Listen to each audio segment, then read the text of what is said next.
বসিরহাটের বুকে তিনি যে সমস্ত খেলার মাঠগুলো ছিল সেই খেলার মাঠগুলো এই এলাকার ছোট ছোট ভাই বোনেরা তারা মাঠে খেলতে না পেরে তারা একটা সমস্যার মধ্যে গিয়ে পড়েছে।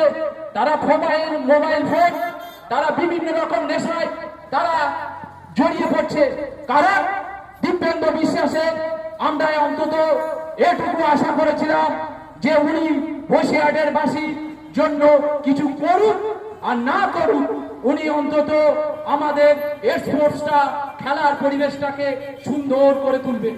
আমরা সাথে সাথে কি দেখলাম, উনি আজ পর্যন্ত বসিরহাটের বুকে যতগুলো বড় বড় মাঠ আছে সেই মাঠগুলোতে উনি বড় বড় ফাংশন যাত্রা এই সমস্ত মেলা খেলা চালিয়ে উনি লক্ষ লক্ষ কোটি কোটি টাকা কামিয়ে নিয়েছে। সাথে সাথে আমরা কি দেখলাম, বসিরহাটের বুকে উনি এমএলএ হওয়ার সাথে সাথে বসিরহাটের একটা বড় বিল্ডিং হয়েছে। সেই বিল্ডিংটা শুধু বিল্ডিংই আছে, তার কোনো স্বাস্থ্য সুব্যবস্থা পরিকাঠামো নেই। আমরা সেখানে দেখেছি পেশেন্ট গেলে সেই পেশেন্ট তার কোনো ডাক্তারের কোনো দেখা থাকে না, 1 থেকে 2 দিন পর্যন্ত কয়েকটা মাত্র হেল্পার রেখে দিয়েছে।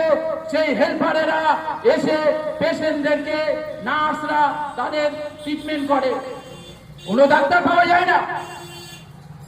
বসিরহাটের আমরা এই বিধানসভার নাগরিক, আমাদের প্রশ্ন আছে যে বসিরহাটের স্বাস্থ্যর কোনো পরিকাঠামো নেই।